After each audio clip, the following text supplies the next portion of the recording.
Olivia, let's now talk about domestic issues because there's some breaking news about the president refusing to sign a bipartisan housing bill. Why is that, and what happens next? Yeah, so the president kind of shocked Washington a couple of weeks ago. They were supposed to have this grand signing for this bipartisan housing bill. It was a massive success for this Congress as far as passing bipartisan legislation to tackle the issue of affordability for Americans, something that is clearly a top topic for the midterms, which are coming up later this year. And instead, the president scrapped the signing ceremony and said he wouldn't sign the bill unless the Save America Act got passed. Now, the Save America Act is kind of this wish list bill that the president has for election security. It would make mail-in voting basically non-existent.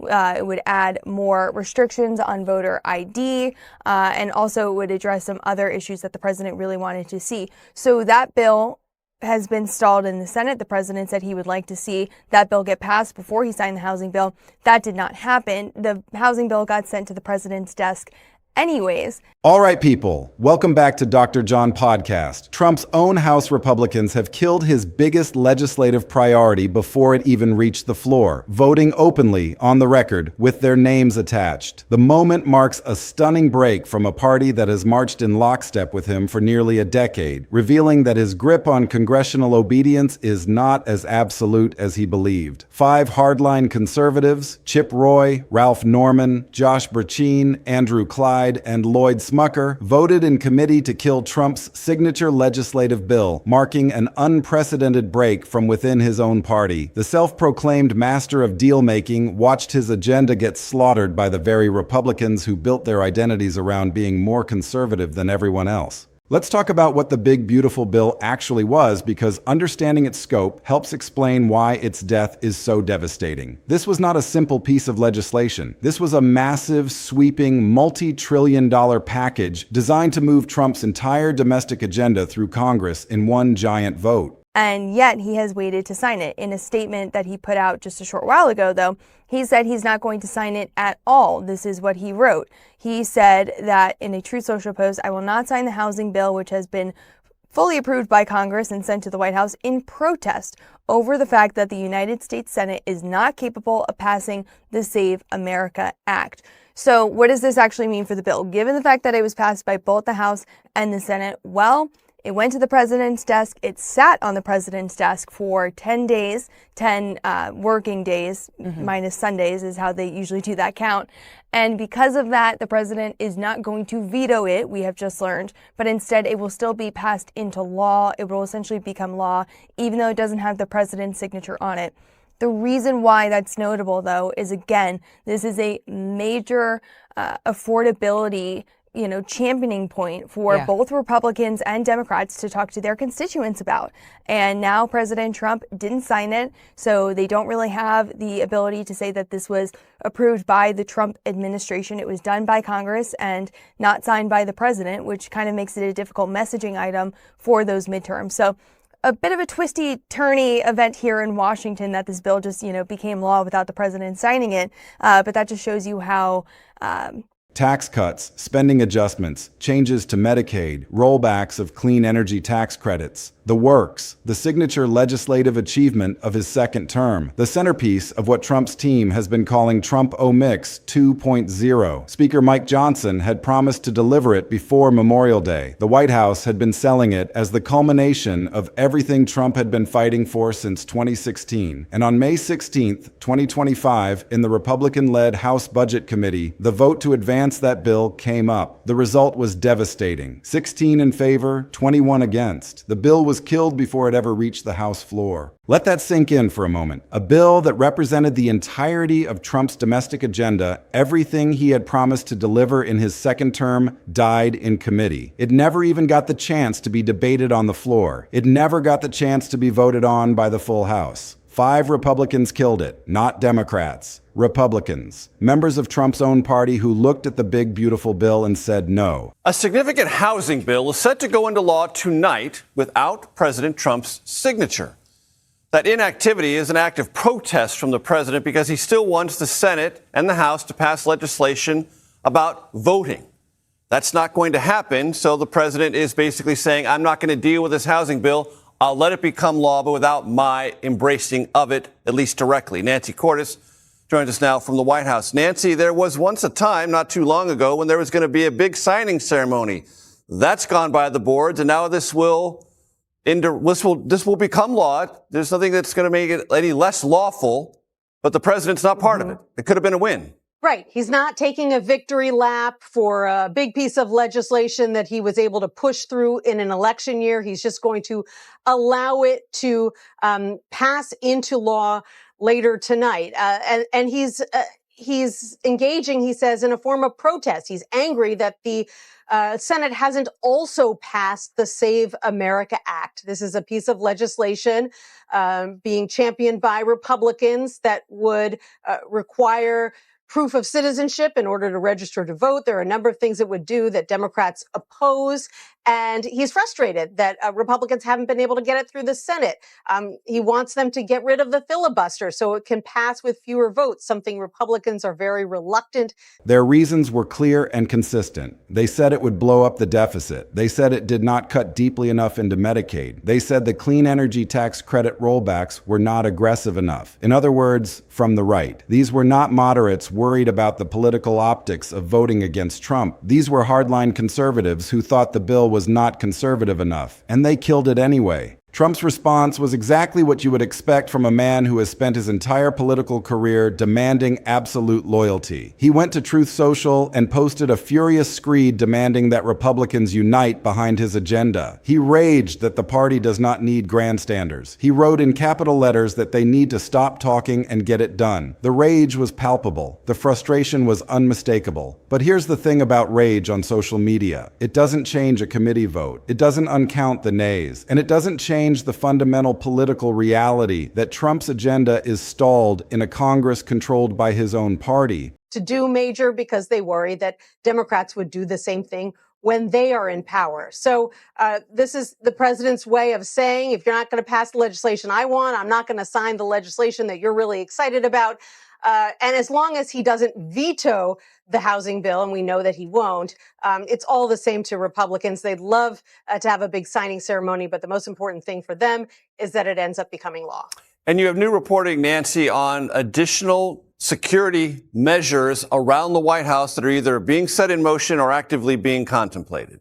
Yes, and it's taking place right behind me. What you're looking at, Major, typically the north portico of the White House, you're not actually seeing it at the moment. It looks like that, but actually this is a screen that has come down to basically obscure the construction. And it looks like the north portico because it's got the columns printed on it. But basically, the White House is doing some reconstruction on those columns. And we learned today that they are also working on the north portico doors themselves. These are the front doors of the White House, if you will. They face out onto Pennsylvania Avenue. And we're told that the work that they're doing is for security enhancements and upgrades. And it's serious work because they say it's not going to be done. Being blocked by members of his own party who have their own calculations about what is good for them in their districts and their futures. The Canada tariff revolt that followed the Budget Committee massacre was in some ways even more remarkable. On February 11th of 2026, the Republican-controlled House did something that would have been unthinkable just a few months earlier. They passed a joint resolution 219 to 211 to block Trump's emergency tariffs on Canada. Passed it in a Republican-controlled House with enough Republican members crossing the aisle to vote with Democrats that the resolution actually had the votes it needed. A bipartisan rebuke of one of Trump's signature trade moves delivered by a chamber that Trump's party controls, on the record, on the floor, with the vote count in the public record for everyone to see. Can you believe this is where we are? This is the moment that changes everything. The entire premise of Trump's second term, the thing his team and his allies and his media ecosystem have been selling, is that this time he is in control.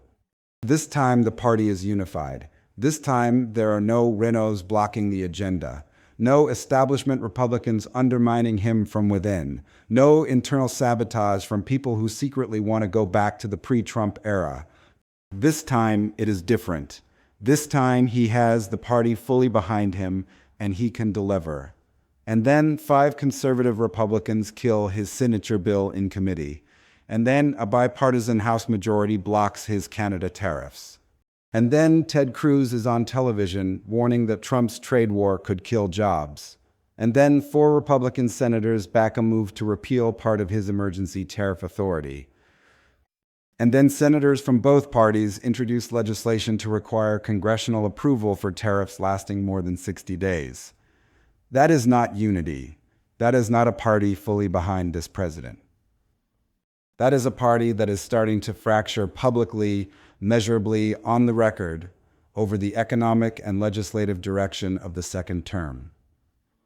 The fault lines that have always existed inside the Republican Party, the tension between fiscal hawks who want dramatic spending cuts and growth Republicans who want tax cuts and spending in priority areas, are now visible to everyone. The tension between free traders and protectionists, the tension between members who represent districts with deep trade relationships with Canada and members who are willing to embrace Trump's tariff war regardless of the consequences, are now playing out in public committee votes and floor votes. The structural trap that killed the big beautiful bill is going to keep making major Republican legislation difficult to pass, no matter how many times it is retried. The House Republican majority is narrow, historically narrow. With a margin that small, any handful of members can block anything they want if they stick together. The 5 conservatives who killed the budget bill in committee knew exactly what they were doing and exactly what power they had. And the problem for Republican leadership is that the 2 groups of members they need to hold together, the fiscal hawks who want massive spending cuts and the growth Republicans who want tax cuts and spending in priority areas, have fundamentally incompatible priorities that cannot be satisfied simultaneously in one bill. A bill that is conservative enough on spending cuts to get the Chip Roy faction on board will almost certainly lose some of the more moderate members from competitive districts who cannot vote for the Medicaid cuts or the social program reductions that the fiscal hawks demand. A bill that is moderate enough to hold those members will lose the Chip Roy faction. Leadership has been trying to solve this problem for the entire duration of the second term. They have not solved it. The committee vote made that unsolved status very public and very documented. And the path forward, if there is one, requires either finding a version of the bill that threads the impossible needle or breaking the package into smaller pieces and accepting that each piece will face its own vote-counting challenge. Neither option is easy, and the Memorial Day deadline that Johnson had promised is already gone. The Canada tariff revolt reveals something even more troubling for Trump than the Budget Committee defeat, because it cuts to the heart of his economic agenda and exposes a growing split inside the Republican Party on trade policy that is going to cause real political problems heading into the midterms. Republicans who represent manufacturing districts, agricultural communities, and states with deep trade relationships with Canada were always going to face pressure from the tariffs. The question was whether they would absorb that pressure quietly or start pushing back publicly, and the answer the House vote gave is clear. Some of them are pushing back. The vote was 219 to 211. That's not a massive margin, but it represents a shift from the pattern of the early second term, when Republican members were much more reluctant to publicly break with Trump on trade. The fact that the break happened, that it got the votes it needed, and that it followed a pattern of Senate dissent from Grassley, Cruz, and others tells you that the economic anxiety inside the Republican caucus is past the point where it can be managed purely through presidential pressure and demands for unity. The economic reality in these members' districts is creating political pressure that Trump's Truth Social posts cannot counteract. Think about what it means when Ted Cruz, one of the most reliable Trump allies in the Senate, goes on television and warns that Trump's trade war could kill jobs and hurt America if it spirals. Ted Cruz is not a moderate. He is not an establishment Republican. He is not someone who has historically been willing to criticize Trump publicly. For him to say that publicly is a significant signal about how nervous even reliable Trump allies in the Senate are getting about where the tariff policy is heading and what it is doing to the economic picture. When someone like Cruz starts expressing public concern, you know the situation is serious. The Senate dissent goes beyond just Cruz's warning. 4 Republican senators backed a move to repeal part of Trump's emergency tariff authority, which is the same authority he used to justify the Canada tariffs and which he has been using broadly to impose tariffs on multiple countries simultaneously. Senators Chuck Grassley and Maria Cantwell introduced legislation requiring congressional approval for any tariffs lasting more than 60 days. A bill that, if it passed, would fundamentally constrain Trump's ability to use emergency tariff authority without checking in with Congress. Grassley has been in the Senate for decades. He is not a bomb thrower. He is not someone who picks fights with Republican presidents for sport. The fact that he is co-sponsoring legislation that would limit Trump's tariff authority tells you that the concern about the economic consequences of the trade war is being taken seriously by people who have been around long enough to see multiple trade battles play out and who are genuinely worried about where this one is heading. The political economy of tariffs is hitting the Republican Party where it hurts, in the donor community, in the business community. In the districts where manufacturing and agriculture constituencies are starting to feel the cost of a trade war they did not vote for and were not consulted on. The big beautiful bill's death in committee and the Canada tariff revolt are connected in ways that go beyond the specific policy issues at stake. Both events represent the same underlying problem. A Republican caucus that is deeply divided on core policy questions and a president who has not found a way to unite those divisions behind his agenda. The fiscal hawks who killed the budget bill are motivated by a vision of government that prioritizes deficit reduction and spending cuts above all else. The members who voted against the Canada tariffs are motivated by a vision of economic policy that prioritizes free trade and open markets. Both groups are part of Trump's coalition. Both groups voted for him. Both groups support him generally. But both groups have red lines that Trump crossed with the big beautiful bill and with the Canada tariffs. Trump's response to the defiance has been consistent and predictable. He attacks the defectors publicly, he demands unity, he threatens primary challenges. He posts furious messages on social media. But the attacks do not change the fundamental math. The defectors are not intimidated by the threats. They knew what they were doing when they cast their votes. They understood the political consequences. And they voted against Trump's agenda anyway. That is a sign of a deeper problem than a simple disagreement about policy. It is a sign that the fear of Trump's political wrath that has kept the Republican caucus in line for so many years is starting to fade. What does that look like in practice? It looks like Chip Roy, who has been consistently willing to block Republican leadership priorities when he thinks they do not go far enough on spending cuts, standing firm against the big, beautiful bill.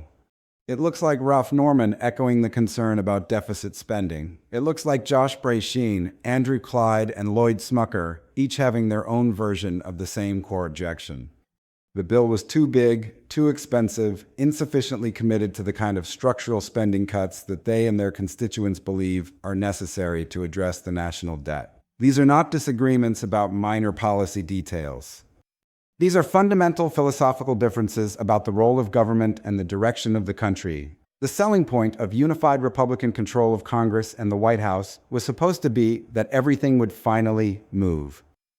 No more obstruction. No more bipartisan compromises that water down the agenda. No more establishment Republicans blocking the will of the base. Just clean, decisive action on the priorities that Trump and his movement have been promising since 2016. Tax cuts, border security, manufacturing revival, winning trade deals, making America great again. And instead, what the second term has delivered in the legislative arena is a mega bill killed in committee by 5 conservatives who thought it was not conservative enough. A Canada tariff blocked by a bipartisan House coalition, a Senate increasingly restive about economic direction, and a president rage posting on social media about grandstanders in his own party. The gap between Trump's promise of total control and the reality of a narrow Republican majority is now visible, with fiscal hawks, moderates, and tariff skeptics each wielding enough power to veto major legislation. The House committee's killing of his signature bill, combined with Senate filibuster constraints and reconciliation rules, has exposed a structural paralysis that fuels the party of chaos narrative and threatens Republican midterm prospects. The implications of what we're witnessing extend far beyond the immediate legislative defeats and into the very fabric of how the Republican Party operates under Trump's leadership. What we're seeing is a fundamental realignment of power dynamics within the GOP. And Trump is developing that the iron grip he once held on his party is not as unbreakable as he believed. The members who voted against his agenda are not afraid of him anymore. They've done the political math, they've assessed the risks, and they've concluded that defying Trump is less dangerous than voting for legislation that would hurt their districts or violate their core principles. Think about the message that Chip Roy and his fellow fiscal hawks are sending. They're saying that they care more about the national debt and government spending than they do about party loyalty or presidential demands. They're saying that their commitment to conservative principles is stronger than their fear of Trump's Twitter wrath. That's a seismic shift in the political landscape. For years, Trump has operated on the assumption that his base's loyalty was absolute, and that any Republican who crossed him would face political extinction. The 5 conservatives who killed the big beautiful bill have called that bluff. They've shown that at least for some members, the risk of crossing Trump is worth taking if it means protecting what they believe in. The Canada tariff revolt and the fiscal hawk rebellion are squeezing Trump from both sides. Hawks say his spending isn't conservative enough. Free traders say his tariffs are too destructive. With no easy path forward, Trump is caught between competing factions with no clear way to satisfy either. The Senate dimension adds another layer of complexity to the situation. When senators like Chuck Grassley and Ted Cruz start expressing concern about Trump's trade policies, it's a sign that the unease is spreading beyond the House. Grassley, who has been in the Senate since 1981, is a respected voice on agricultural and trade issues. His co-sponsorship of legislation to require congressional approval for tariffs lasting more than 60 days is a significant development. It suggests that the Senate is not going to be a rubber stamp for Trump's trade agenda. It suggests that there is genuine concern about the economic consequences of the tariff policies.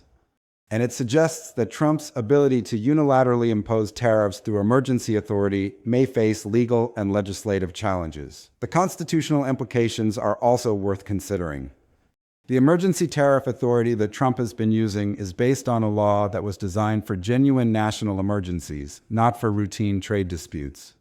The fact that senators from both parties are introducing legislation to constrain that authority suggests that there is a bipartisan concern about the executive branch's use of emergency powers.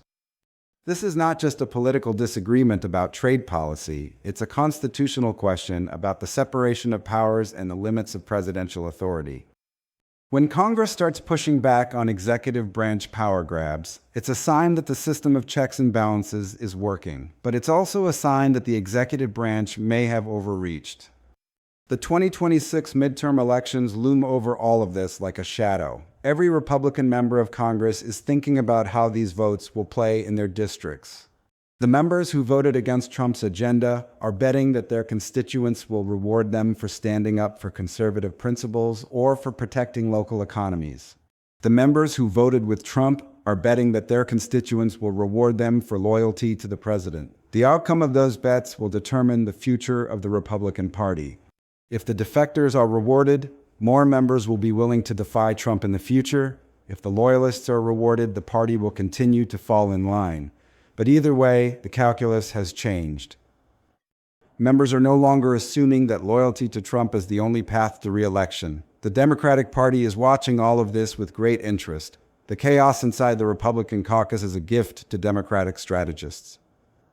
Every time Republicans block a Republican president's agenda, it reinforces the narrative that the GOP cannot govern. Every time Trump attacks members of his own party, it highlights the dysfunction at the heart of the Republican coalition.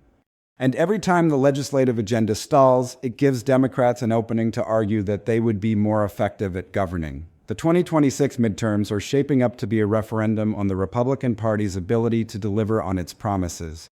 And right now, the evidence is not encouraging for the GOP. The Big Beautiful Bill's death in committee was a catastrophic failure of Republican governance. It was supposed to be the signature legislative achievement of the second term. It was supposed to be the vehicle for delivering Trump's entire domestic agenda, and it died before it ever reached the floor. That's not a minor setback. That's a humiliating defeat.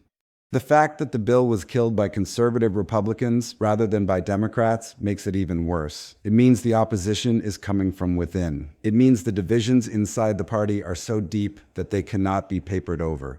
And it means that any future attempt to pass major legislation will face the same obstacles. The Canada tariff vote was a similar humiliation. It was a bipartisan rebuke of Trump's trade policy delivered by a chamber that his party controls.